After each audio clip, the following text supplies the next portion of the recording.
Bonjour et bienvenue. Bienvenue si vous nous rejoignez sur Mikuba Radio-Télévision. Bienvenue exactement dans cette question, les creusets de l'actualité politique, économique et sociale. Au menu aujourd'hui, on va d'abord parler de la situation sécuritaire dans l'Est de la République démocratique du Congo. Cette semaine, il y a eu beaucoup de théories, mais moins de pratiques sur le terrain. La situation a évolué. Le cessez-le-feu qui a été convenu n'a pas été respecté sur le terrain.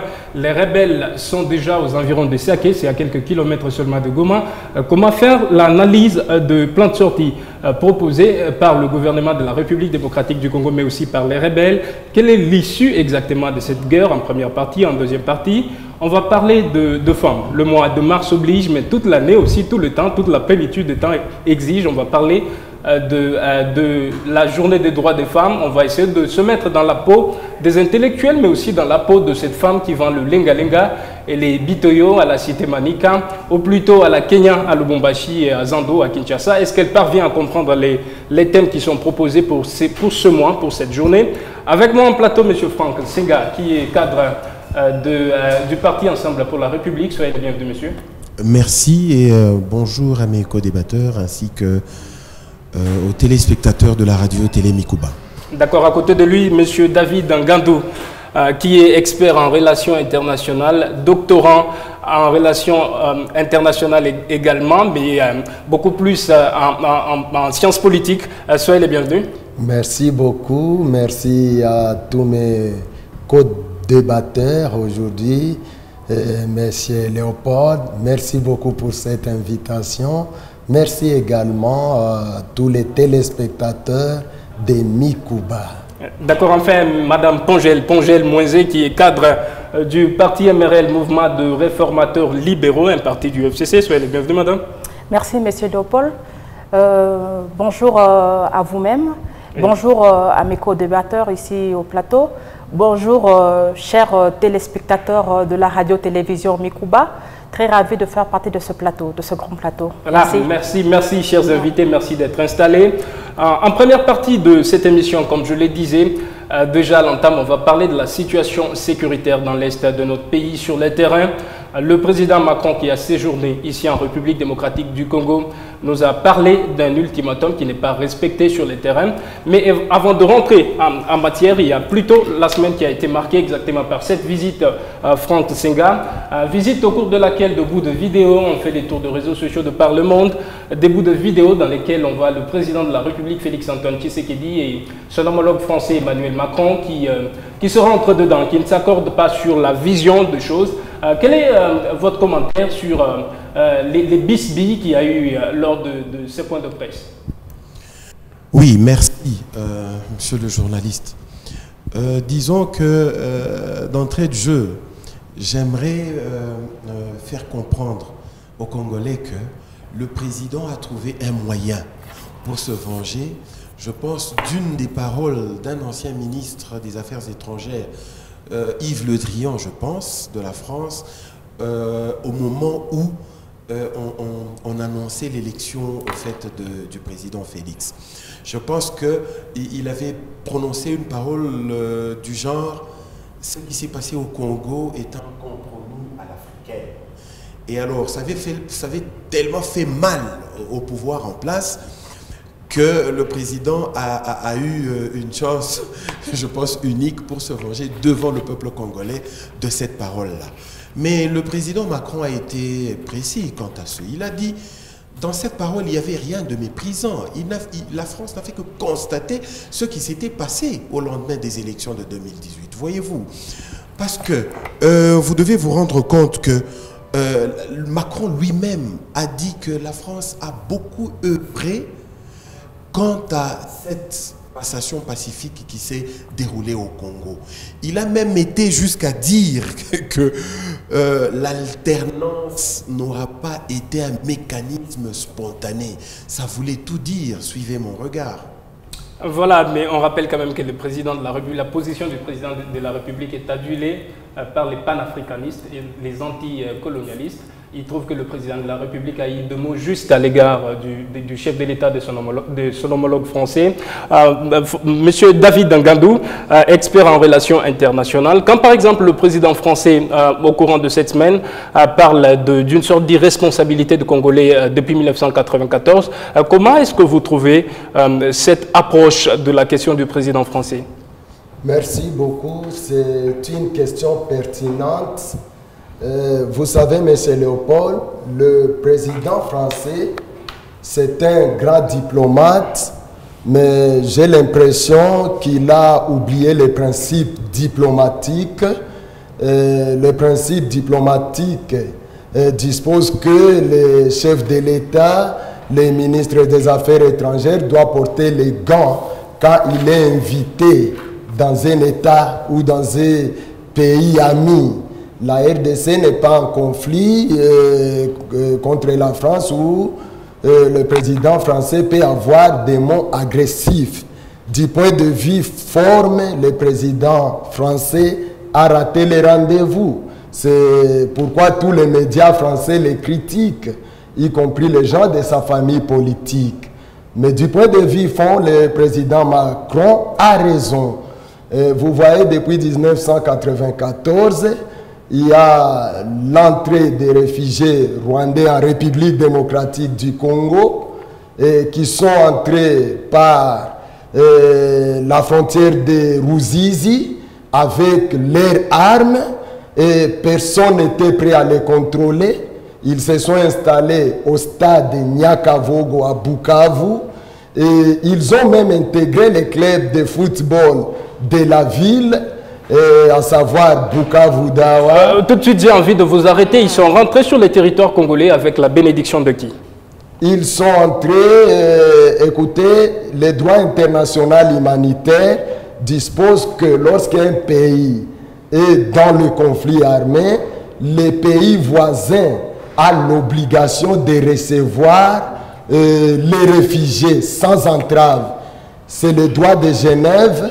Et la République démocratique du Congo a ratifié ce traité multilatéral. Monsieur David Ngandou, dans les mots de tous les jours, c'est la communauté internationale qui a permis à ces réfugiés de rentrer sur notre territoire, c'est ça?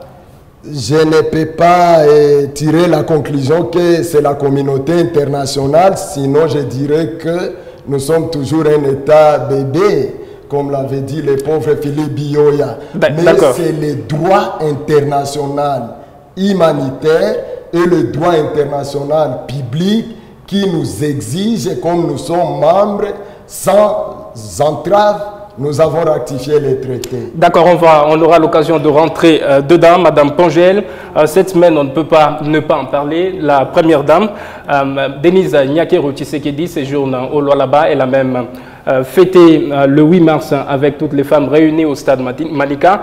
En peu de mots, quel est votre commentaire sur le séjour de la première dame au Lualaba? Merci beaucoup pour la question. Monsieur Lopo, j'aimerais bien, à prime abord, avant de passer sur la question de l'arrivée de la première dame ici en province, j'aimerais placer un mot sur le mot du président français, le président Macron, lors de son arrivée ici en RDC. En fait, s'il faudrait se référer dans l'histoire, Macron est parmi le parrain même du pouvoir de M. Félix Tshisekedi. Alors, en tant que parent, moi, je vois en aucun mal si un papa donne un petit fessé à son enfant et que je vois mal que l'enfant puisse en faire du bruit. Il n'a qu'à prendre cela positivement et que cela puisse l'aider à reconstituer, à l'aider à encore évoluer dans sa fonction, à sa façon de pouvoir gouverner encore notre pays. Très intéressant. Oui. Et puis, on ne peut pas demeurer enfant. Je me rappelle encore en 2011, 2012, jusqu'en 2018, lorsque l'ancien régime martelait sur l'impérialisme des Occidentaux, sur comment dirais-je, la façon de s'immiscer dans nos affaires. Nous avons vu l'opposition qui aujourd'hui qui sont au régime marteler sur ça, marcher et nous lancer même de propos injurieux. Mais aujourd'hui, cela le rattrape. Un peu rapidement sur le séjour de la première dame. Merci beaucoup. S'il faut aller dans l'aspect apolitique, elle était la bienvenue parce qu'il est dans le langage africain, une maison qui accueille ses hôtes, c'est une maison qui est bénie. C'était sa première fois qu'elle soit ici chez nous dans le Lualaba. Intéressant. Oui, elle était bien accueillie, mais la question qu'il faudrait se poser ici, s'il faut rentrer dans l'aspect politique, mais quels sont les aboutissants de son arrivée ici? Elle n'est pas venue faire de la politique, madame. C'est pas une politicienne. Vous savez, elle est première dame. Ce n'est pas n'importe qui, ce n'est pas une personnalité simple. Donc, c'est-à-dire que à chaque fois qu'elle doit se déplacer, il doit y avoir, s'il faut aller à défaut, un mot, un thème, ce pourquoi elle doit se déplacer. Parce que la RDC, elle est grande. Le Lualaba pratiquement ne manque de rien. Mais il y a de provinces qui ont besoin d'elle, qui ont besoin de sa présence, qui ont besoin de son appui. Merci. Je ne suis pas contre son arrivée, mais j'ai dit seulement que nous nous posons la question, le pourquoi de son arrivée ici au Lualaba, pourquoi seulement le Lualaba, mais encore, nous avons vu la mobilisation de fonds et de personnes qui nous a choqués. Madame Congel que ce n'est pas la première visite en province de la première dame, elle a déjà été au Kasaï, elle a été dans l'Est de la République démocratique du Congo. Elle fait quand même beaucoup de visites de par les provinces de la RDC. Pour revenir au débat, on va vous redonner la parole, madame, pour revenir au débat, au premier thème de ce débat de ce jour. On parle sécurité, monsieur Franck Senga. Le président Macron a fixé, il a appuyé l'ultimatum qui a été trouvé à Luanda entre le président angolais, Joao Lourenço, et les rebelles, les terroristes du M23. Franck Senga, avez-vous cru au respect du cessez-le-feu par les rebelles quand le président français en parlait?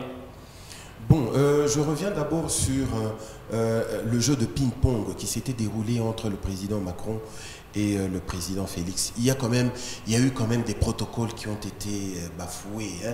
On ne tutoie pas quand même son homologue. Non, mais il faut rappeler qu'eux se tutoient. C'est comme ça qu'ils... Les deux présidents se tutoient. Bon, enfin, il y a eu des gens qui ont pointé... Bon, c'est bon, il y avait quand même quelque chose à redire là-dessus. Voyez-vous, quand ils sont à deux, hein, à huis clos, ou même en aparté, ils peuvent se dire, ils peuvent se lancer des colibés comme ils veulent. Mais à partir du moment où on est devant la presse, devant le monde, il y a un certain protocole à pouvoir respecter. Pour rentrer au débat. C'est très important. Oui. Et puis, le problème, c'est que pour moi, il y a des gens qui ont fustigé, ils ont critiqué l'arrivée de Macron. Pour moi, l'arrivée de Macron en soi n'est pas une mauvaise chose. L'important était à nous de tirer le maximum de notre côté afin de pouvoir changer le rapport de force quant à la géostratégie de la région qui est bancale, voyez-vous. Mais à partir du moment où nous cherchons ce genre d'intelligence... C'est pas le débat du jour. Le débat du jour porte sur la sécurité. La question vous est posée sur le cessez-le-feu. Ok. Est-ce que vous avez... Oui. J'en viens. Je crois que Macron est venu et il a beaucoup insisté sur ça. Et il a même dit que ne regardons pas la poutre dans l'œil du voisin, mais cherchons d'abord la paille qui est dans la nôtre. Donc, tout dépend de nous. On ne sous-traite pas la sécurité d'un État par d'autres pays voisins.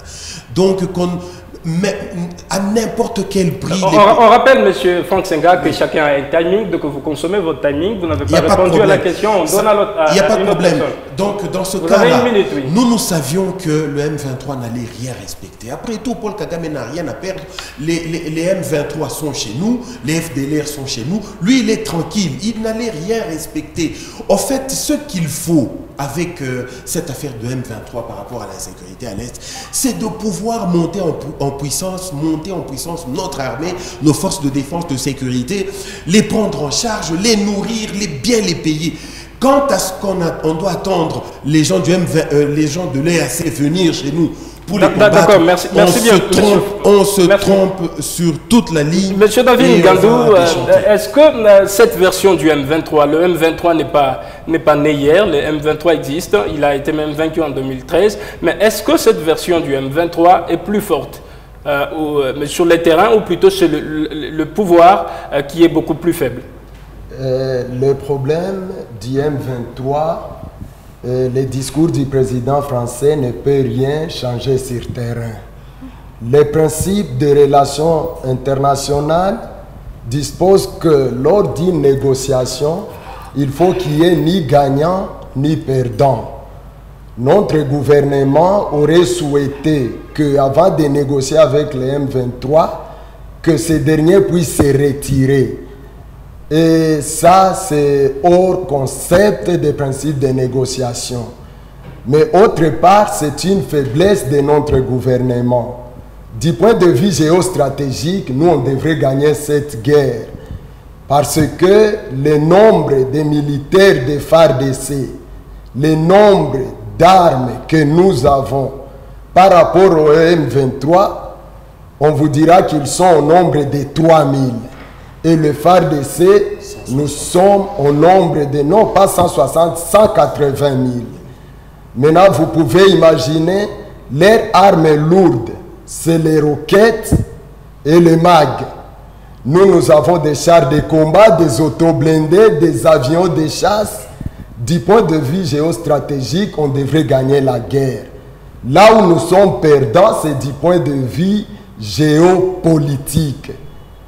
Le gouvernement congolais ne tient pas compte de l'ethnicité dans la conflictualité. Qu'est-ce que ça veut dire, l'ethnicité? L'ethnicité, vous savez, le M23, ce n'est pas un secret, ce sont des Tutsis.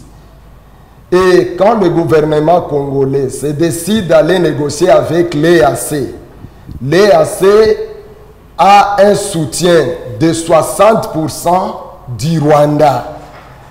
Les militaires de l'EAC, les Kikuyu Kenya, sont des Nilotiques. Les Ougandais qui sont de l'EAC sont aussi des Tutsis ougandais. Il y a des Tutsis burundais. Vous vous rendrez compte que le gouvernement congolais n'a pas tenu compte de l'ethnicité. Vous prenez les Nilotiques pour combattre les Nilotiques. C'est impossible. Ils ne peuvent pas s'entretuer. Cette donne fait à ce que nous ne puissions pas avoir des résultats probants sur le terrain. C'est ça, M. David Ngandou. Mais que voulez-vous? Le président Félix Tshisekedi a appliqué un principe de relations internationales. C'est le principe de l'approche réaliste qui dispose que if you can't beat them, join them. Si tu ne peux pas les battre, il faut les joindre. Alors, le Rwanda, qu'est-ce que tu cherches? Je vais te donner ce que tu cherches, mais j'ai besoin de mettre fin au conflit. C'est dans cette optique qu'il va prendre l'EAC. Ça, c'est un secret diplomatique que le gouvernement ne peut jamais dire au public. Mais c'est ce que le gouvernement congolais a fait. Ce que le Rwanda cherche, c'est les matières premières qui se trouvent à l'est de la RDC.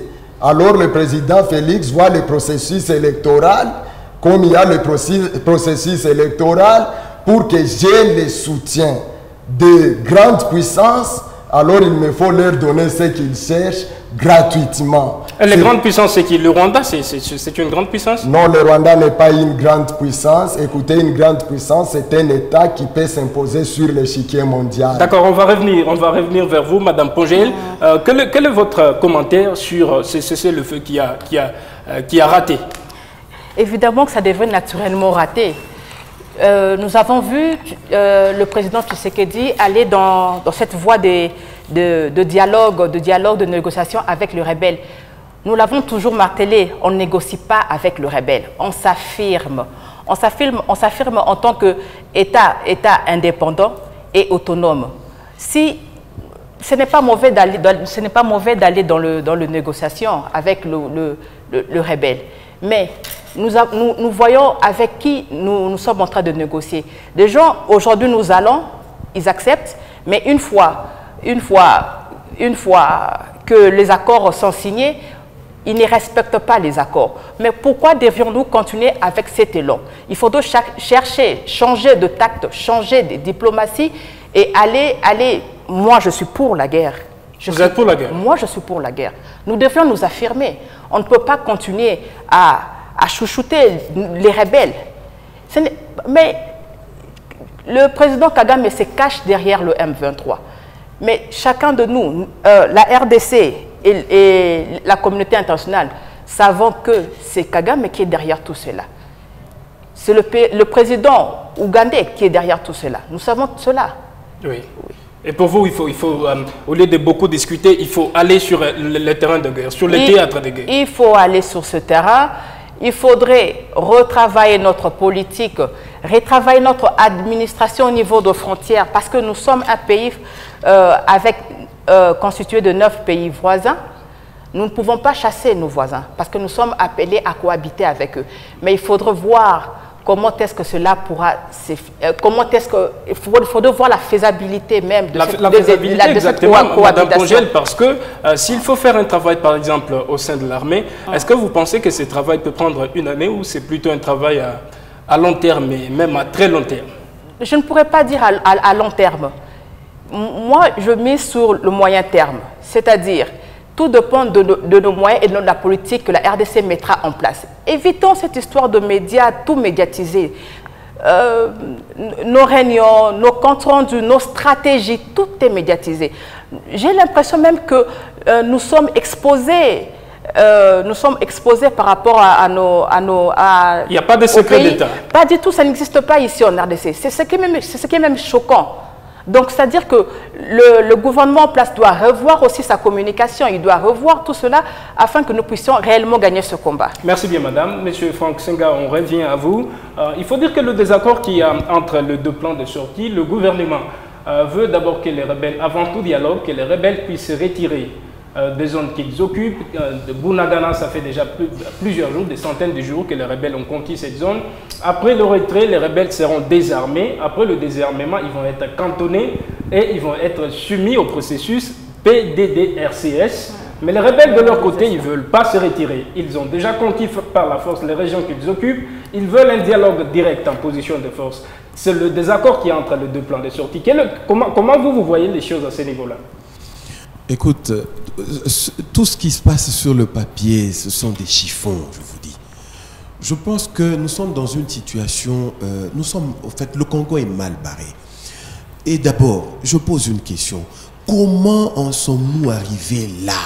Alors qu'en 2013, CM23 n'existait plus. Comment sommes-nous arrivés là? Et tout ça tire son origine du péché originel du Congolais, qui est parti des élections mal organisées en 2018. Mais maintenant, le M23, le gouvernement nous dit ici que le M23, ce sont des terroristes. Mais au même moment, ils disent, on ne négocie pas avec les terroristes, mais au même moment, on voit le M23 en Angola, en train, invité à la table de négociation. Finalement, la ligne n'est pas claire. Personne ne va nous respecter si on n'a pas une ligne claire. Quelle est la ligne que vous proposez? Moi, je pense... Parce que les deux lignes n'arrivent pas à s'accorder. Moi, je pense en toute objectivité, parce que je commence à croire qu'il est difficile que notre armée puisse vaincre ce M23 au moment où nous parlons, dans les conditions actuelles. Parce que je ne vois pas... Je me demande comment 160 000 hommes ne savent pas mettre un terme avec une rébellion de moins de 3 000 hommes. Je n'arrive pas à m'expliquer. Et tout ça, pourquoi on ne sait pas s'occuper de notre armée? Et d'ailleurs, je vous dis ici que vous savez que notre armée là-bas au front, ils ont des grosses casseroles en train de préparer des haricots et des riz au front. Vous imaginez... On rappelle que vous n'avez pas encore répondu à la question. Le plan de sortie de crise, c'est un chiffon. J'ai dit que c'est un chiffon. Combien de négociations on a eu avec ces gens de M23? C'est un chiffon. Moi, je pense qu'on est en train de négocier sur autre chose, alors qu'en sourdine, il y a autre chose. Tout est parti du deal que Paul Kagame a cédé au président actuel lors de la passation du pouvoir. On avait été négocié là-bas les yeux bandés, alors que Paul Kagame n'était pas très d'accord avec les résultats. C'est ainsi que Paul Kagame a avancé ses pions, il a imposé des choses. Nous étions en position de faiblesse. Nous voilà maintenant, on est mal barrés. Et nous devons rester passéistes, c'est ça. Quelle est la formule? Le problème, c'est... Je disais ici que si vous ne savez pas vous occuper de votre armée, vous laissez l'armée en train de manger les haricots pendant... C'est compliqué, l'armée a sa nourriture spéciale. On n'est pas capable de l'acheter. On n'est pas capable de payer le militaire. Même la prime du militaire, c'est difficile d'y arriver, d'arriver au front. Mais ici à Kinshasa, dans les grandes villes, les gens s'empiffrent avec l'argent volé, détourné. Mais montons en puissance notre armée, les forces de sécurité. Envoyons nos meilleurs élèves dans les grandes académies militaires. En moins de 2-3 ans, on a des combattants qui peuvent faire face à toute velléité expansionniste des pays voisins qui sont le Rwanda et l'Ouganda. Et puis on s'appuie, on insiste sur le Rwanda et l'Ouganda. Bunagana, il est voisin Bunagana, c'est une ville voisine à l'Ouganda. C'est l'Ouganda qui a favorisé le M23 à prendre cette ville. Mais nous, on est toujours avec le Rwanda. Alors que James Kabarebe nous a dit, pourquoi vous êtes toujours avec nous alors que c'est l'Ouganda qui a fait passer le M23? Merci. Finalement, la ligne n'est pas claire. On a un gouvernement qui tâtonne. Et puis finalement, c'est un bateau sans gouvernement et on ne sait pas très bien ce qu'on doit faire avec ce gouvernement. Je pense que le début de solution va commencer par balayer d'abord ce gouvernement. Le plus tôt serait le mieux. Mieux on le fera tôt, mieux ça sera. Et on revient vers vous, Madame Angèle, avant de vous donner la parole. Monsieur David Ngandou va essayer d'apporter la science dans le débat. Monsieur Franck Ngandou, quel est le plan de sortie? Le gouvernement propose, monsieur, avant de discuter avec vous, vous retirez des zones que vous occupez, vous avez déjà pris plusieurs villages, et puis je vous désarme. Ou en tout cas les instances régionales vont vous désarmer, vous allez être cantonné et puis vous allez être soumis au processus PDD-RCS, c'est-à-dire pour la réinsertion sociale. Les rebelles disent non, nous ne voulons pas ça, nous avons déjà conquis par la force ces zones, on veut d'abord un dialogue direct avec vous. Comment vous trouvez ce désaccord entre les deux parties? Vous savez Léo, je peux me repentir d'avoir critiqué le professeur Philippe Bioya Makutu. Je l'ai suivi sur la CNN aux États-Unis, là où il dit la crise de la RDC, c'est la crise de l'intelligence. Quand les mêmes causes produisent les mêmes effets, nous devons changer de stratégie. Écoutez, la négociation avec RCD Goma nous a donné les Rwandais à Kinshasa. Déjà, nous sommes aux alentours de 2001-2002. Oui, 2002. Oui. Nous avons vu les Rwandais au sein des institutions de la République démocratique du Congo. Le CNDP de Laurent Nkunda a intégré des Rwandais au sein des forces armées de la République démocratique du Congo. C'est là où les brillants co-débatteurs que j'ai rejoints en passant, avait raison de dire, cherchons alors à balayer cette classe. Mais le problème qui se pose, en balayant cette classe, qui va réfléchir autrement? Parce qu'il y a aussi une crise idéologique. Les mêmes gens qui étaient avec Joseph Kabila hier sont avec Félix Tshisekedi. Après, ils ne sont pas avec Félix. Ils deviennent opposants de Félix. Et ils seront encore candidats. Moi, je pense que ce n'est pas ça la solution. Oui. Je pense que la solution, c'est d'avoir une république, mais non un État bébé. Un État qui doit être pris en charge par l'environnement extérieur, mais non. Vous savez, jusqu'aujourd'hui, la République démocratique du Congo devrait enlever le mot démocratique. Car la démocratie chez nous n'existe pas. Même les élections, vous-même, vous avez suivi le président Macron, c'est là où j'ai dit du point de vue fond, il a raison. C'est la forme que nous critiquons. Quand il dit l'arrangement à l'africaine, Donc le perdant peut avoir le pouvoir et vice-versa. Mais ce que le président Tshisekedi a fait, amener l'EAC ici, il a juste imité ce qu'il a trouvé. Un État qui n'est pas en mesure de se prendre en charge. David Gandou, il y a quelques minutes, quand on parlait de ce plan de crise qui est proposé par le gouvernement, vous avez fait allusion au fait que les rebelles ne peuvent pas se retirer avant le dialogue des zones qu'ils occupent. Non, là, je ne suis pas porte-parole des rebelles parce que ce sont des ennemis. Oui, je parle science. Les principes diplomatiques disposent que lors d'une négociation, il faut qu'il n'y ait ni gagnant ni perdant. Lorsque nous demandons aux rebelles de se retirer, le gouvernement sait très bien qu'ils ne peuvent jamais se retirer. Merci David Gandou. Une question à Madame Pongel. Madame Pongel, la même question qui est posée à vos deux co-débatteurs. Comment vous trouvez les plans de sortie de crise proposés par le gouvernement par rapport à la revendication de rebelles?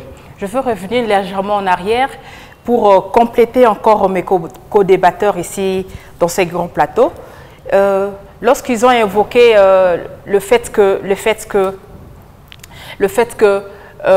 il faudrait, lorsque nous avons évoqué le fait que nous devrions, non, le régime en place doit travailler sur l'armée, rendre notre armée très forte afin que nous puissions mener ces combats contre le M23. Mais il faudra aussi se poser la question, puisqu'il y a eu des accords qui ont été signés au préalable entre le président Fachi et le président Kagame. C'est-à-dire que même si aujourd'hui on arrivait à s'affirmer en tant que pays, en tant que république, en tant que nation, mais ces conflits vont demeurer, vont persister parce qu'il y a eu des accords, il y a eu comment dirais-je? Des arrangements, non? Oui, des arrangements. C'est-à-dire que tant que Kagame, tant que le Rwandais n'ont pas eu leur part sur ces arrangements, c'est-à-dire que ça va continuer. Nos enfants seront toujours victimes de cette guerre-là. Donc, c'est-à-dire que même s'ils rentraient chez eux, mais ils seront toujours à revenir en RDC. Et n'oublions pas que la RDC, c'est l'Eldorado de l'Afrique. Donc, tant que nous ne nous affirmons pas, tant que nous ne donnons pas aussi ce qu'eux veulent, il faut d'abord, parce que la population aujourd'hui veut savoir qu'est-ce que les Rwandais veulent réellement de la RDC. Parce que jusque-là, on n'arrive pas à comprendre. Mais c'est quoi au juste qu'ils veulent? On ne dit pas tout haut les soubassements des accords qu'il y a eu entre Kagame et le président Fachi. Nous avons vu le président Kagame être accueilli en prince, en roi. C'est des contrats commerciaux qui ont été signés, Rwandais revenus en RDC. C'est ce qu'on nous balance, c'est ce qu'on nous balance. Mais il n'y a pas que, nous n'avons pas que de contrats commerciaux avec le Rwanda, ni avec l'Ouganda. Il y a l'Angola, il y a le Congo-Brazza. Vous voyez ça, tout ça. C'était dans la logique comme M. David le disait, if you can beat me, you can join me. You can't beat me, join me. Exactement, en fait, le gouvernement a trouvé qu'il fallait tendre la main au Rwanda. Justement, ce que nous sommes montrés, les contrats comme ça, c'est pas mauvais, c'est pas mauvais. Mais maintenant, nous avons signé des accords, mais nous n'arrivons pas à respecter cela. Et eux continueront toujours à avoir ces dons leur dû, en fait. Ils ont parce que c'est dans leur droit. Oui, justement. Alors, qu'on nous montre ouvertement qu'est-ce qui se cache derrière ces accords-là. S'il faut donner ce qu'ils demandent pour que la paix soit garantie, donnez-leur. D'accord, on va revenir vers vous, Madame Pongel Moïse. Nous rappelons que vous êtes analyste politique. Voilà, Monsieur Franck Sega, depuis bientôt une année, les terroristes du M23 peinent à prendre la ville de Goma. Est-ce qu'il faut dire aussi que ça, il faut le mettre dans le compte de la force de notre armée? L'armée qui résiste depuis plusieurs mois, il n'arrive pas à prendre Goma. Non, pas du tout. Je ne suis pas d'accord. Vous savez, si le M23 n'a pas pris Goma, ce n'est pas parce que notre armée est forte, non. Je pense qu'ils pouvaient la prendre dans les mois qui suivent. Ah non, mais vous pensez que c'est parce qu'ils ont la bonne volonté de ne pas prendre Non, le problème c'est que le monde va s'en offusquer. Goma, c'est une très grande ville. C'est pratiquement la 3e grande ville maintenant du Congo. C'est une ville cosmopolite. Le monde allait s'en offusquer. Ça allait... Même Kagame lui-même serait mal à l'aise. Et puis, comment le M23 allait gérer cette ville de Goma? Il y aurait eu des morts, des manifestations. C'est une population dynamique. Ils ont seulement peur des réactions hein, qui viendront de partout. D'ailleurs, je me souviens, Laurent Nkunda, il y a un journaliste qui l'avait interviewé, dit le jour où on avait pris Goma, eh ben, toutes les 30 minutes, je recevais des pressions de l'Occident, l'ONU, et même du Rwanda lui-même, dit attention, la pression est trop grande, on doit se retirer de Goma. Mais maintenant, moi je dis ceci, le Congo aujourd'hui, hein, j'insiste, vous savez, l'armée, la guerre, hein, c'est un prolongement de la diplomatie. Quand on négocie, hein, lui-même, c'est un expert, il le sait, quand on négocie, on doit s'affirmer sur le terrain. On doit savoir que sur le terrain, on a un avantage, le rapport de force est en notre avantage, et vous allez voir que la diplomatie va couler hein, de soi. Aujourd'hui, hein, on doit travailler beaucoup sur l'armée. Il faut faire très attention. Le Congo aujourd'hui est misé de tout le monde. Donc tous les yeux des pays voisins et même de l'Occident, de la Chine, ils ont les yeux rivés sur nous parce qu'ils savent que c'est le pays solution pour la technologie de demain.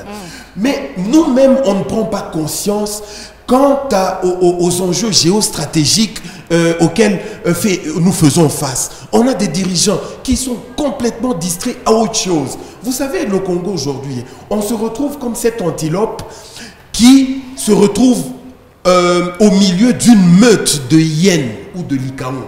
Je vous dis honnêtement, si le Rwanda réussit à prendre une petite portion du Congo, l'Angola va prendre cela là-bas.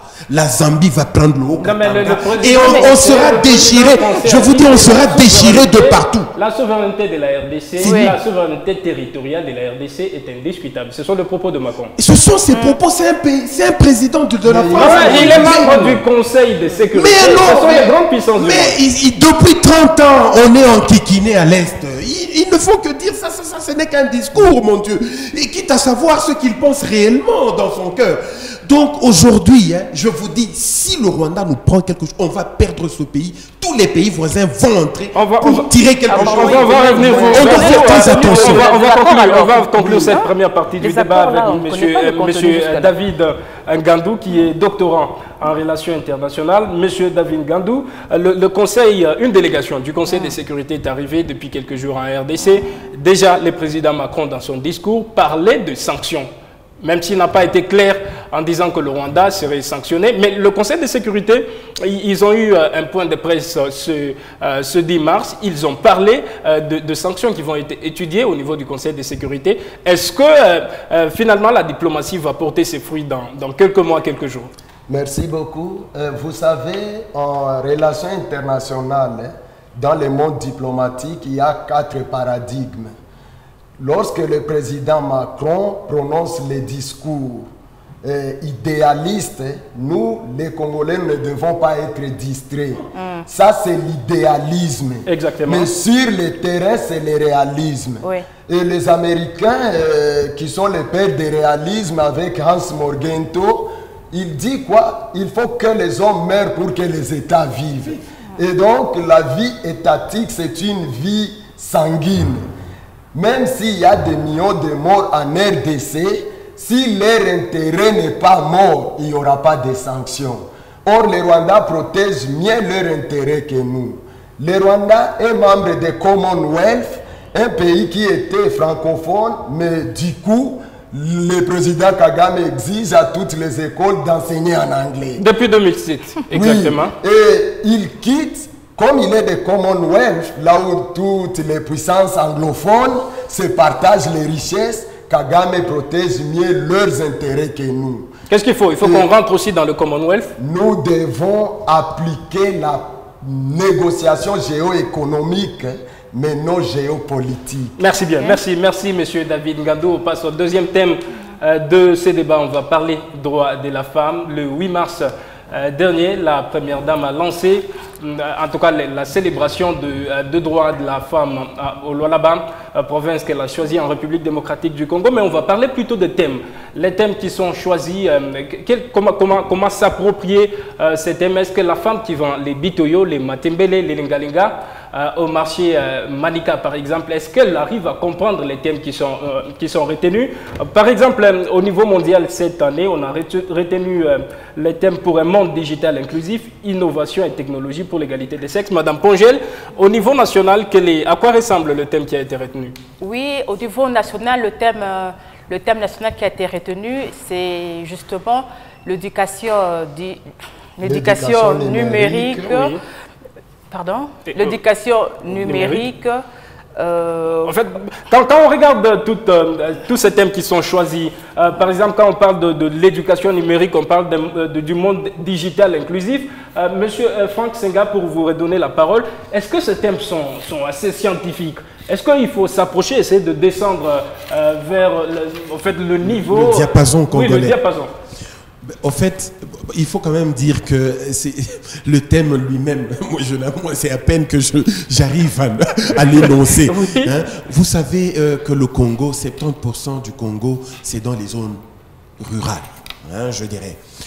Il faut dire que la maman, la femme congolaise, la maraîchère, elle reste par ailleurs une femme brave. Elle a tenu bon des années durant, alors que l'État avait déjà démissionné de ses prérogatives de protéger son peuple. Et je pense que 70% de l'économie rurale, la petite économie, elle est faite par les femmes qui vont au champ tous les jours, qui vendent le pain et tout ça. C'est cette petite économie informelle qui tient le Congo aujourd'hui debout. Mais quand vous venez avec des thèmes très technologiques... En 2022, par exemple, c'était éducation numérique égalitaire pour la paix et l'autonomisation des femmes et des filles à RDC. C'est quand même compliqué. Il est vrai qu'il y a quand même des filles qu'il y a des femmes qui vont se retrouver, qui sont dans les grandes villes, dans les grandes... Très minoritaires, qui sont dans les grandes écoles et tout ça. Des femmes de valeur, nous en avons. Et qui vont comprendre ça, qui vont même intérioriser, peut-être même pratiquer. Mais il faut justement pas... Il faut avoir un langage congolais. Un langage congolais qui se mesure au diapason de la femme moyenne. Vous voyez? Exactement. On doit descendre au niveau de cette femme-là, oui, qui peut comprendre les choses de la manière la plus simple et triviale. D'accord, merci. Madame Pongel, oui, pour nous rappeler, au fait, la quête, le combat des femmes exactement, en quoi il consiste le combat des femmes quand elles parlent de leurs droits? Déjà en partant de l'origine même de la journée internationale de la femme, nous battons sur le droit, la mise en pratique de droits de la femme. S'il faudrait revenir au thème national qui est celui de l'éducation numérique égalitaire pour la paix et l'autonomisation de la femme. C'est scientifique ça? Oui, c'est purement scientifique. Oui. C'est même la quintessence du problème, oui, qui se pose. Exactement. Je pense que le thème devrait pas seulement... nous devrions... oui. C'est-à-dire que le ministre national du genre devrait tenir compte de la femme, de la petite classe, oui, de la classe moyenne et de la grande classe. C'est-à-dire adapter le thème à la femme rurale et à la femme urbaine. Mais même si nous sommes, par exemple, ici, dans la ville de Kolwezi, comme le disait précédemment mon co-débatteur, 70% de la femme, la baise, elle n'a pas reçu les instructions. C'est-à-dire que dans votre approche, par exemple, quand on dit éducation, quand on dit, c'est quoi le thème, rappelez-moi? Éducation numérique égalitaire. Très difficile. Comment on le dit en Swahili, par exemple? Éducation numérique. Comment on le dit en Swahili? Numérique, c'est un mot français. Non, c'est déjà difficile. Exactement. Que dire de la femme? Et en plus, j'aimerais ajouter ceci. L'éducation commence dès le bas âge. Oui. Aujourd'hui, on nous parle dans le longueur de jour de la gratuité de l'enseignement. Mais de la technicité de cet enseignement, est-ce que le numérique, le digital est pris en compte? Il y a des cours d'informatique. Oui, parce que dans cette politique de gratuité, nous voyons dans les écoles publiques, conventionnées, catholiques, il y a plus d'élèves qui sont là-bas. Il y a cette grande masse qui est là-bas. Alors, vu que le numérique, le digital n'est pas vu, n'est pas dans le programme national, pas dans le programme de cet enfant, aujourd'hui, nous ne voyons pas l'impact il y a des cours d'informatique qui sont dispensés. Non mais Léopold, allez-y voir dans nos écoles si réellement le cours d'informatique sont disposés. Et même dans les écoles qui en disposent, qui en donnent. Est-ce que c'est réellement informatique ou juste on nous présente quelques ordinateurs et on nous dit que nous donnons l'informatique? Les rudiments, on donne les rudiments. On va revenir vers Mme Pongel qui doit quand même monopoliser la parole lors de cette deuxième partie du débat qui concerne les femmes. Monsieur David Ngandou, comment vous voyez ce thème? On avait il y a quelques minutes de la peine à les traduire en swahili. Est-ce que vous avez réussi à avoir la traduction en swahili quand on parle de l'éducation numérique par exemple? Vous savez, je ne vais pas répondre à cette question de la manière dont elle a été posée. Oui. Chaque pourquoi n'a pas son parce que. Oui, justement, allez-y. C'est d'Henry Kissinger. Oui. Concernant l'éducation numérique égalitaire, j'ai l'impression que la République démocratique du Congo cherche à imiter tout, même ce qui ne se définit pas dans notre contexte. C'est une école américaine qui a démontré que d'ici 2050, tout sera informatisé sur la Terre. Alors, il ne faut pas que la femme soit exclue en 2050. Et ça, c'est un projet d'une école américaine, Hope International School. C'est cette école qui a proposé ce thème. Est-ce que ça se définit dans notre contexte aujourd'hui? C'est ça la grande question. Les Kenyans ont compris que leur contexte, c'est le problème économique. Et ils ont proposé l'économie paysanne. Voilà un peu, monsieur Franck, qui s'adapte au diapason. L'économie paysanne, c'est une politique kenyane qui j'ai eu cette grâce d'étudier dans ces pays. Et cette politique paysanne a commencé depuis 2000, l'année 2000. Aujourd'hui, ils nous ont Il y a plus de 20 ans. Il y a plus de 20 ans. Oui, ils nous ont fabriqué les Lipton que nous prenons aujourd'hui, les T-Bag. Et les Lipton a ajouté 30% du PIB dans le pays, dans le budget kenyan. Oui. Et ce sont, pour votre information, les villageois, les paysans qui ont fabriqué les Lipton. Les Congolais, qu'est-ce qu'ils ont fabriqué? Oui, les Munkoyo. Mais il faut adapter ça. Il faut adapter ça. Est-ce qu'elle ne peut pas moderniser les Munkoyo? Que ça puisse nous ajouter quelque chose dans les trésors publics. Je voulais même ajouter ceci. J'ai parlé tout à l'heure des militaires qui n'ont pas la ration au front. Le président a dit qu'il pouvait créer des millionnaires congolais. Vous savez, les femmes des Batéké, là, sur le plateau de Batéké, qui fabriquent la chikwang. Oui. La chikwang a une période de péremption qui va jusqu'à 2 mois. Vous pouvez la conserver pendant 2 mois. Au lieu d'amener les haricots au front, mais mettez ces mamans Batéké là ensemble qui vont fabriquer la chikwang.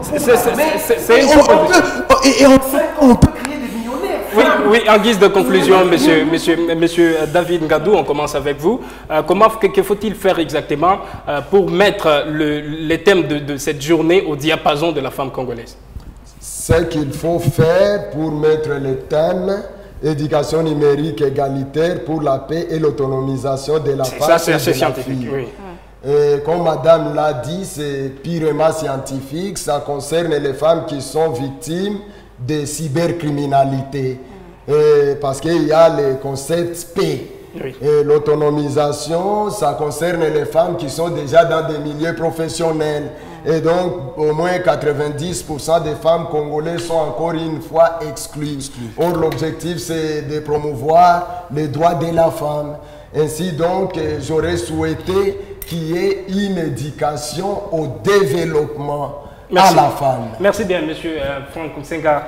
On rappelle que vous êtes cadre du parti Ensemble pour la République. Qu'est-ce qu'il faut faire pour essayer de marier, de faire comprendre le sens de ce combat qui est mené par la femme à toutes les femmes?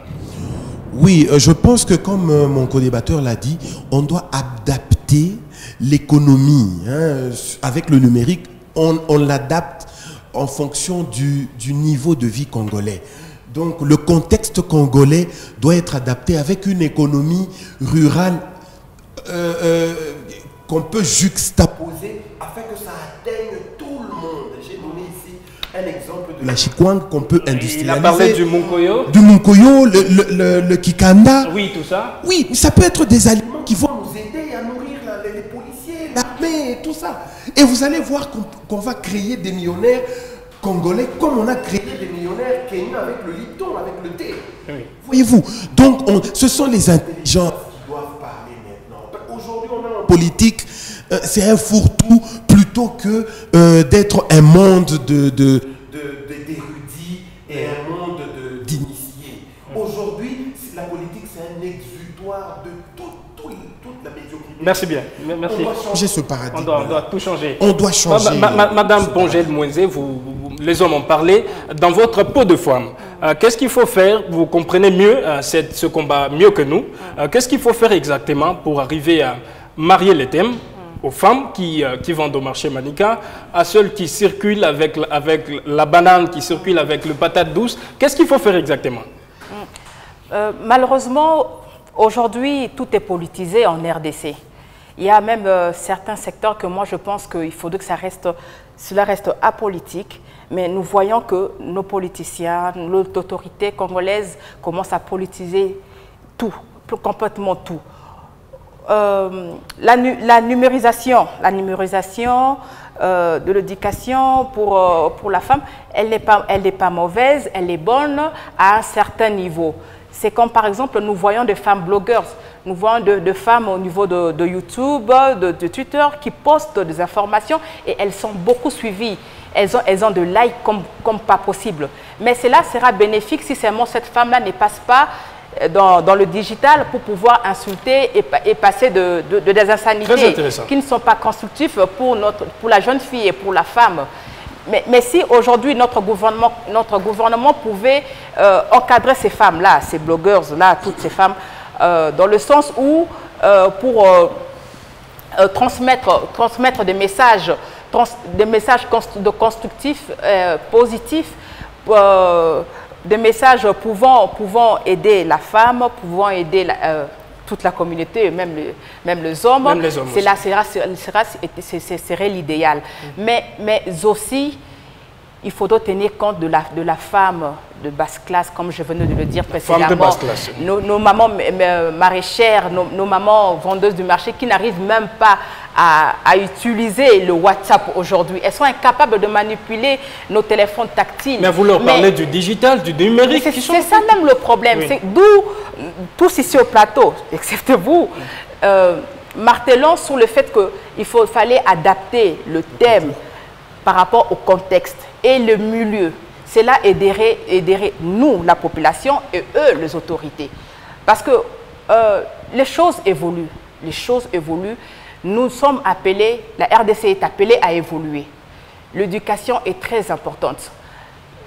Là, c'est en même temps mon mot de la fin. Oui. L'éducation est très importante. Nous voulons voir la RDC évoluer, nous voulons voir une RDC meilleure. Il faudrait commencer dès aujourd'hui. Nous voulons parler, nous voulons évoquer des thèmes du numérique, du digital en RDC. Il faudrait commencer dès aujourd'hui pour que dans 10 ans, 15 ans, cela ne puisse pas nous emmener dans ce genre de situation. Le thème a été lancé. Nous attendons, pardon, je vais conclure. Nous attendons comment dirais-je, une évaluation de ce thème à la fin de l'année ou bien à la fin du mois de mars. On doit évaluer quels ont été les résultats escomptés par rapport au thème que nous avons lancé.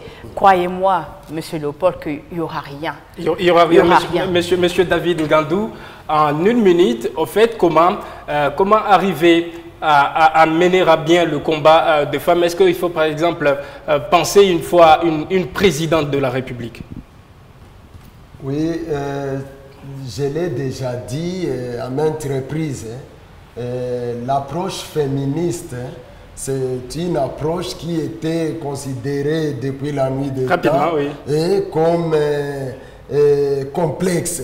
Mais dans le contexte qui est nôtre, croyez-moi, il y a beaucoup à faire car nous avons des classes sociales. Merci bien, merci Monsieur David Ngandou. On rappelle que vous êtes expert en relations internationales.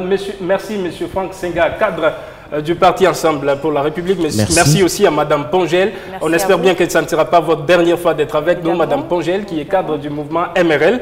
Merci en tout cas, chers auditeurs et téléspectateurs. Merci de rester fidèles à nos programmes.